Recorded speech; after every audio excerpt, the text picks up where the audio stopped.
3 bulan kemudian, waktu berlalu dengan cepat, dan tak terasa sudah 3 bulan berlalu sejak kejadian malam pertama Rena dan Gilang. Rena terdiam di ruang tamu, menatap kalender tahun ini yang sudah memasuki bulan Juni. Rena menoleh saat mendengar suara pintu yang terbuka, menampilkan wajah suaminya yang lelah karena bekerja. Seketika Rena sadar, kalau sekarang sudah jam 4 lewat, dan tidak lama lagi suaminya akan merengek. Sayang, rengek Gilang sambil mendudukkan diri di sofa panjang bersama Rena, lalu menidurkan kepalanya di pangkuan istrinya. Iya, ada apa? Tanya Rena, layaknya berbicara pada anak kecil, karena sikap Gilang sekarang sudah seperti anak kecil. Kejadian seperti ini sudah berlangsung selama 2 minggu belakangan. Sikap Gilang berubah drastis sejak 2 minggu yang lalu. Dimulai dari perilakunya yang sangat manja pada Rena, lalu posesif tingkat tinggi. Semua benar-benar berubah. Entah karena apa, Rena tak tahu.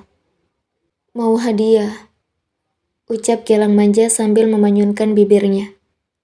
Nah, kan, mulai lagi manja tingkat tingginya. Rena ingin tertawa geli melihat hal itu, tapi ia mencoba menahan diri agar tak mengeluarkan tawa lantaran suaminya yang mudah merajuk. Rena menunduk lalu mencium sekilas bibir suaminya, membuat Gilang tersenyum lebar. Makasih sayang, ucap Gilang, seperti anak kecil yang mendapat permen dari ibunya. Sama-sama mas, ucap Rena, kembali menegangkan punggungnya. Sebenarnya Mas Gilang kenapa sih? Batin Rena sambil menatap suaminya yang masih setia menidurkan kepalanya di pangkuannya. Kamu mau makan apa sayang? Ucap Gilang, yang kini mulai berbicara normal lagi, tidak seperti tadi yang manja. Rena tidak akan terkejut melihat hal itu, karena ia sudah terbiasa melihatnya sejak 2 minggu yang lalu. Mau makan spaghetti? Ucap Rena antusias. Oke, kita makan masakan buatan aku aja. Spaghetti tidak sehat, ucap Gilang, membuat Rena mendengus. Kini Rena yang bersikap seperti anak kecil. Ngapain tanya kalau gitu? Ucap Rena kesal, mengembulkan pipinya. Gilang terkekeh mendengar hal tersebut, lalu mengusap pelan rambut Rena sebelum bangkit dari tidurnya.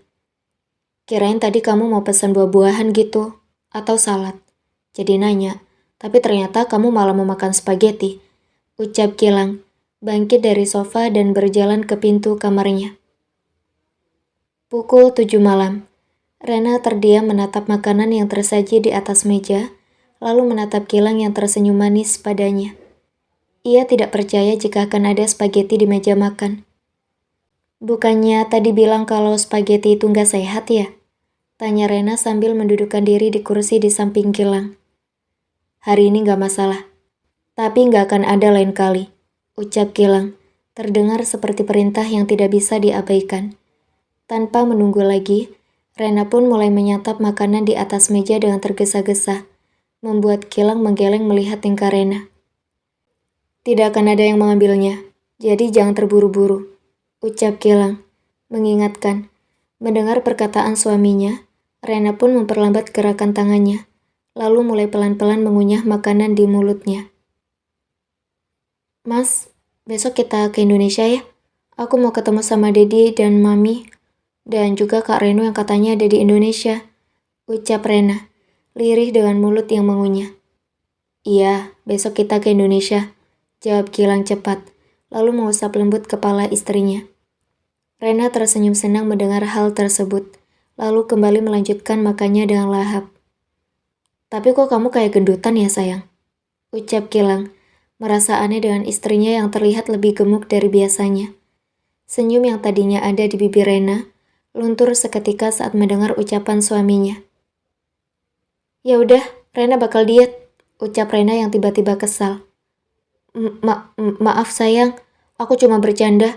Biarpun gendut tapi tetap cantik kok, puji Gilang, agar istrinya tak marah padanya. Seketika senyum Rena kembali, membuat Gilang bernafas lega melihat hal itu. Selamat, gumam Gilang, bernafas lega karena berhasil meredam kekesalan istrinya. Esoknya, pukul 3 WIB, Jakarta. Rena dan Gilang tiba di Bandara Internasional Soekarno-Hatta. Mereka pun berjalan keluar dari bandara untuk mencari taksi yang akan membawa mereka ke kediaman kedua orang tua Rena.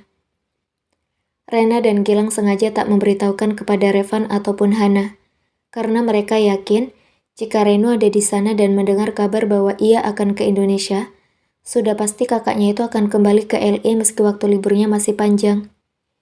Gilang dan Rena memasuki taksi yang akan membawa mereka pergi dari bandara. Gilang menatap aneh istrinya yang tiba-tiba terlihat tidak sehat. "Kamu baik-baik saja?" tanya Gilang yang khawatir melihat Rena yang mendadak pucat. Rena mengangguk pelan, lalu menyandarkan kepalanya di bahu suaminya. "Bangunkan aku saat kita tiba di rumah," ucap Rena, lalu memejamkan matanya. Gilang mengangguk, meski sebenarnya ia khawatir akan kondisi istrinya. 1 jam kemudian, Rena dan Gilang tiba di gerbang rumah Revan. Mereka pun berjalan masuk saat sang satpam membuka pintu gerbang. Tentu saja setelah mereka membayar taksi itu. Di tengah-tengah perjalanan mendekat ke pintu masuk, tiba-tiba tubuh Rena lemas, dan Gilang yang melihat hal itu segera memegang kedua bahu istrinya. "Kamu baik-baik saja kan? Apa ada yang sakit?" tanya Gilang yang sudah sangat khawatir. Rena menggeleng lemah dengan senyuman di wajahnya, berusaha meyakinkan suaminya jika dirinya baik-baik saja. Gilang menghela nafas berat, lalu membantu Rena berjalan. Rena dan Gilang tiba di depan pintu, menghela nafas panjang sebelum melangkah memasuki rumah. "Assalamualaikum," ucap Rena dan Gilang sambil melangkah mendekat ke ruang tamu. "Waalaikumsalam," jawab Revan dan Hana, menoleh ke belakang dan tersenyum melihat Rena dan Gilang. "Rena," bagi ke Hana, berlari mendekat ke anaknya dan memeluk putrinya dengan erat. Rena membalas pelukan ibunya, lalu menoleh pada tangga di mana ada seorang pria yang berniat turun tapi menghentikan langkahnya saat melihat Rena. "Kak Renu," lirih Rena, menatap kakaknya yang berniat berbalik untuk naik kembali ke kamarnya. "Reno," panggil Hana saat melepaskan pelukannya sembari menoleh pada putra pertamanya. Bertepatan dengan hal itu, Gilang berteriak saat tiba-tiba tubuh Rena hampir jatuh ke lantai. Untung saja ia cepat memeluk tubuh istrinya. "Rena!" teriak Revan dan Hana. Reno kembali berbalik menatap ke arah Rena dan terkejut saat melihat adiknya yang kini digendong ala bridal style oleh Gilang. "Rena!" teriak Reno berlari menuruni anak tangga mendekat ke arah Rena. 30 menit kemudian, disinilah Gilang. Berdiri di luar ruangan tempat istrinya berada, bersama dengan kedua mertuanya dan kakak iparnya yang sedari tadi menatap tajam ke arahnya. Gilang menghembuskan nafas pelan melihat hal itu, lalu mendekat pada Reno yang berdiri sambil bersandar pada dinding. "Maaf," ucap Gilang pelan, yang hanya didengar oleh dirinya dan Reno. Reno hanya diam, enggan untuk menjawab, lalu menoleh saat seorang dokter wanita keluar dari ruang tempat Rena berada. "Dokter," ucap Revan dan Hana, yang langsung menghampiri dokter itu. "Bagaimana keadaan putri kami, Dok?" tanya Revan dengan perasaan khawatir. Dokter wanita itu hanya tersenyum tanpa mengeluarkan sepatah kata, membuat pasangan parubaya itu saling bertukar pandang satu sama lain. "Apa suaminya ada?" tanya dokter itu, dan Gilang pun berjalan mendekat. "Saya suaminya, dokter. Bagaimana keadaan istri saya?"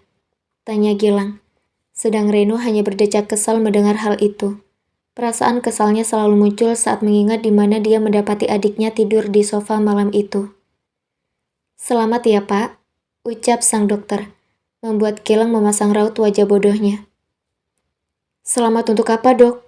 tanya Gilang. "Selamat karena sebentar lagi Anda akan menjadi seorang ayah. Saat ini istri Anda tengah hamil. Usia kandungannya sudah berjalan 2 bulan 1 minggu. Ucap sang dokter masih dengan senyum di wajahnya. Gilang, Revan dan Hana tersenyum senang mendengar hal itu. Sedang Reno terkejut bukan main. Bahkan mulutnya terasa kaku untuk berbicara atau mengeluarkan sepatah kata.